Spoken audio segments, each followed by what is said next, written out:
찬송가 264장 부르시면서 오늘 아침 새벽 기도회 시작하겠습니다.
오늘 본문 말씀은 우리 열왕기상 7장 23절에서 39절 말씀을 통해서 은혜를 나누도록 하겠습니다.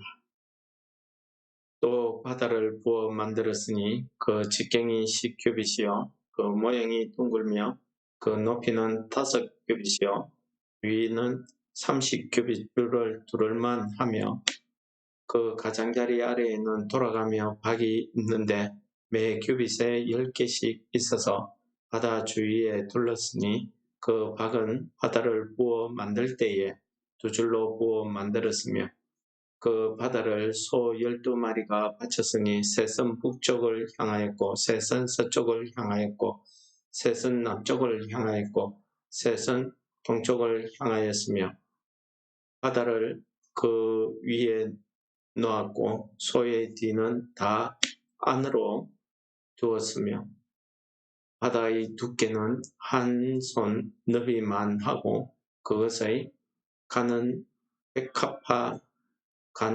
백합화 양식으로 장가와 같이 만들었으니 그 바다에는 2.8을 담겠더라. 또 놋으로 받침 수레열을 만들었으니 매 받침 수레의 길이는 4규빗이요 너비는 4규빗이요 높이가 3규빗이라. 그 받침 수레의 구조는 이러하니 사면 옆 가장자리 가운데에는 판이 있고 가장자리 가운데 판에는 사자와 소와 그룹들이 있고 또 가장자리 위에는 놓는 자리가 있고 사자와 소 아래에는 화합 모양이 있으며 그 받침 수레에 각각 4 놋바퀴와 놋축이 있고 받침 수레의 4발 밑에는 어깨 같은 것이 있으며 그 어깨 같은 것은 물두멍 아래쪽에 부어 만들었고 화는 각각 그 옆에 있으며 그 받침 수레 위로 들이켜 높이는 한 규빗 되게 내민 것이 있고 그 면은 직경 한 규빗 반 되게 반 원형으로 우묵하며 그 나머지 면은 아로 새긴 것이 있으며 그 내민판에는 네모지고 둥글지 아니하며 네 바퀴는 옆판 밑에 있고 바퀴축은 받침 수레에 연결되었는데 바퀴의 높이는 각각 한 규빗 반이며 그 바퀴의 구조는 병거 바퀴의 구조와 같은데 그 축과 태와 살과 통이 다 부어 만든 것이며 받침 수레의 4 기둥에 어깨 같은 건 4지 있는데 그 어깨는 받침 수레와 연결되었고 받침 수레 위에 둥근 테두리가 있는데 높이가 반 규빗이요 또 받침 수레 위에 버팀대와 옆판들이 받침 수레와 연결되었고 받침대 판과 옆판에는 각각 빈 곳을 따라 그룹들과 사자와 종려나무를 아로새겼고 또 그 둘레에 화합 모양이 있더라. 이와 같이 받침수레 10개를 만들었는데 그 부어 만든 법과 크기와 양식을 다 동일하게 만들었더라. 또 물두멍 10개를 놋으로 만들었는데 물두멍마다 각각 40밭을 담게 하였으며 매 물두멍의 구멍은 4규빗이라 10 받침수레 위에 각각 물두멍이 하나씩이더라.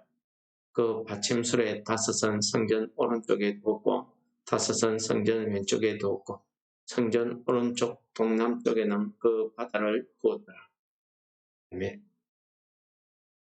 오늘 말씀이 조금 복잡하고 길게 느껴지기 때문에 제가 첫 번 구절에 그 그림을 잠깐 보여드렸습니다. 그림에 보시면 성전을 기준으로 해서 성전 동남쪽 오른쪽에 그 높바다라는 큰 물을 담는 대야 같은 것이고 그 옆에 5개씩의 수레에 담겨있는 물두멍이라는 것이 있습니다. 오늘 우리가 출애굽기서에 보시면은 제사장들이 성소에 들어가기 전에 번제단을 지나서 성소에 들어가기 전에 반드시 제사장이 손과 발을 청결하게 씻는 물두멍을 두게 했습니다. 그래서 거기에서 제사장이 손과 발을 청결하게 씻고 성소에 들어갈 수 있었던 것입니다. 오늘 예루살렘 성전에 솔로몬이 지은 예루살렘 성전에는 물두멍이 10개씩 남쪽과 북쪽 그러니까 성전문을 기준으로 오른쪽과 왼쪽에 5개씩 만들어 두었는데 그 물두멍 밑에 그 수레 같은 바퀴가 달린 수레 같은 것들을 만들어서 물두멍을 받치게 했다 하는 그런 내용이 되겠습니다. 그리고 제일 앞에 나왔던 이야기는 놋을 부어가지고 물두멍 역할을 했던 큰 물을 담아두는 물탱크와 같은 것을 만들어 두었는데 그 크기가 상당히 커서 오늘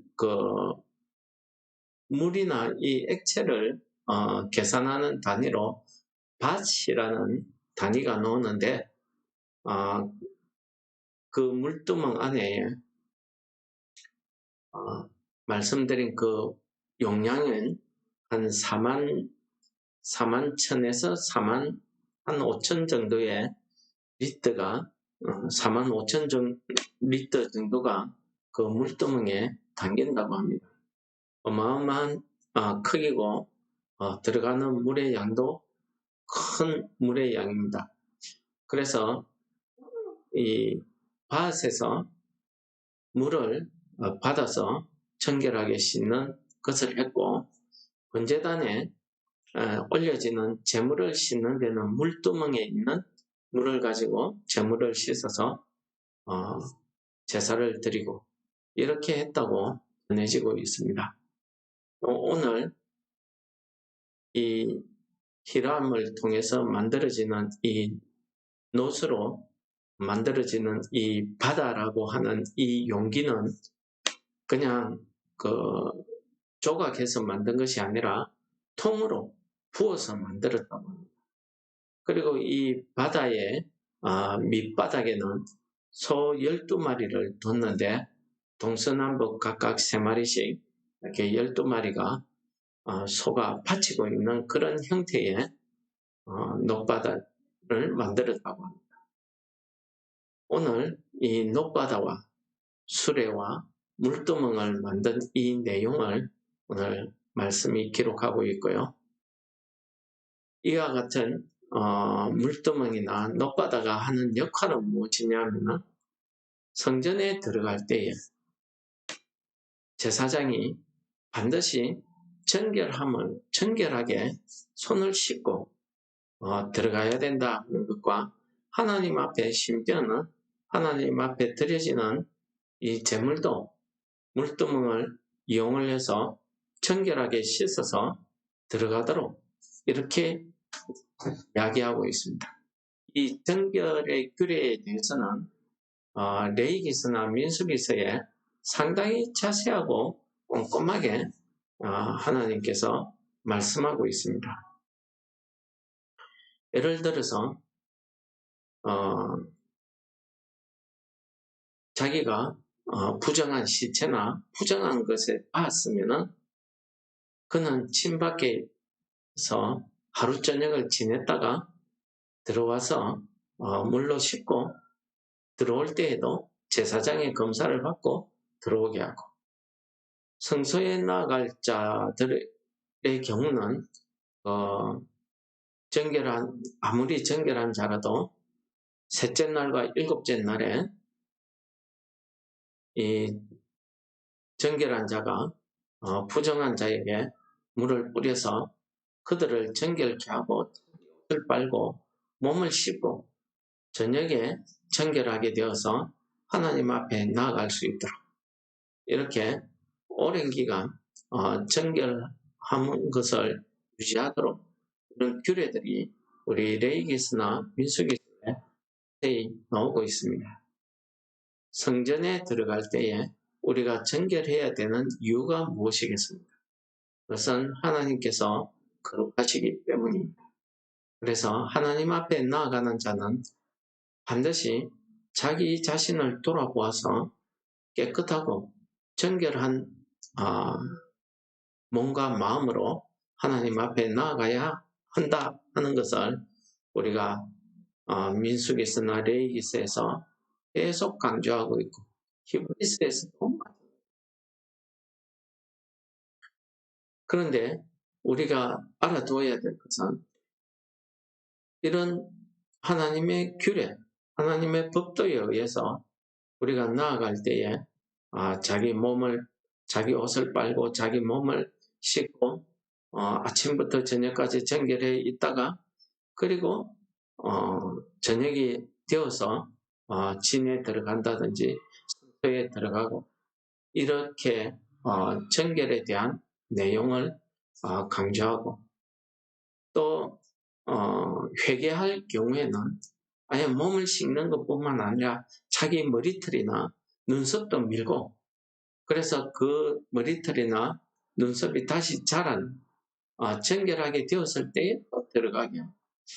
이런 것들을 보면은 하나님 나라에 살아가는 이 이스라엘 백성들, 하나님의 백성들은 그들의 생활 가운데서도 이 정결한 이 규례 규칙을 해야 했다 하는 것을 우리 레위기서 민수기서가 우리에게 가르쳐주고 있습니다.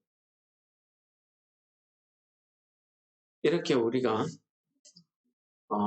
정결하게 됨으로써 우리가 하나님 앞에 나아갈 수 있다는 것을 말씀이 우리에게 보여주시는 것입니다.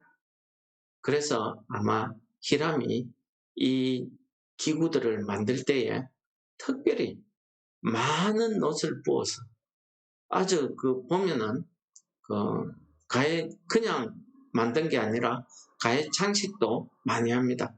백합화 모양을 두고 테두리에 그냥 만든 것이 아니라 테두리에 또 두르게 하고 물두멍을 받칠 때에는 소의 모양과 사자의 모양과 이런 모양들을 두고 또 화환을 만들어서 그 앞에 장식을 하고 이렇게 정성을 다해서 이 기구들을 만든 것을 우리에게 보여줍니다.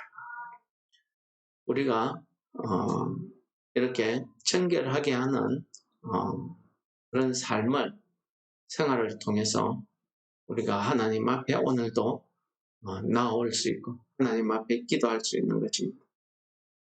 그러나 구약 성경이 우리에게 가르쳐 주시는 것은 사람이 아무리 하나님의 말씀대로 지킨다 해도 우리가 그것을 정확하게 지킬 수 없다는 것을 우리에게 가르쳐 줍니다. 그런 말씀을 읽을 때마다 우리 자신이 이 땅에 살아가면서 내가 하나님의 말씀대로 청결한 삶을 살고자 하지만 우리는 우리 속에 있는 이 죄의 습성 때문에 우리가 청결이 될 수 없다는 우리 자신을 깨닫게 해주십니다. 그래서 예수님께서 십자가에 흘린 보혈의 피로 우리가 정결함을 씻어 우리가 정결함을 받고 죄 사함을 받아서 하나님 앞에 나와서 오늘 아침도 우리가 기도할 수 있는 것. 오늘 이 말씀을 읽으면서 우리가 아무 때나 하나님 앞에 나와서 이렇게 기도할 수 있는 이 은혜, 이것이 그저 얻어지는 것이 아니라 이 구약 성경에서 나타나는 이런 본문의 말씀들을 읽을 때마다 이것이 보통 노력과 정성으로 드려지는 것이 아니구나. 그런 우리가 받은 은혜가 그만큼 큰 은혜인 것을 깨닫게 해주셨다는 사실입니다. 오늘도 우리가 이 은혜를 잊지 마시고 오늘 하루를 살아갈 때에도 우리가 하나님 앞에 늘 우리 몸과 마음이 정결할 수 있도록 해달라고 예수의 보혈의 피로 우리가 정결함을 잊게 그 은혜를 부어달라고 기도해야 될 줄을 믿습니다. 하나님 아버지 감사합니다. 죄로 인해서 죽을 수밖에 없는 저희들을 예수님을 보내주셔서 그 보혈의 피로 우리의 죄를 깨끗하게 씻어주시고 오늘 하루도 우리가 하나님 앞에서 하나님의 백성들로서 우리가 정결함 입어서 오늘 하루를 살 수 있는 은혜를 우리에게 주심을 감사합니다. 오늘 하루도 성령께서 우리 심령 가운데 오셔서 우리의 이 정결한 몸과 마음이 더럽혀지지 않도록 우리를 지키시고 보하여 주옵소서. 이름으로 감사 기도드립니다. 하늘에 계신 우리 하나님, 이름이 거룩히 여김을 받으 나라의 임합시온 뜻이 하늘에서 이룬 것 같이 땅에서도 이루어지. 오늘날 우리에게 일용할 양식을 주옵시고 우리가 우리에게 죄 지은 자를 사하여 줍니다. 우리 죄를 사하여 우리를 시험에 들게 하지 마. 다만 하게 하옵소서. 이 나라와 근세와 영광이 아버지께 영원히 있사옵나이다. 아멘.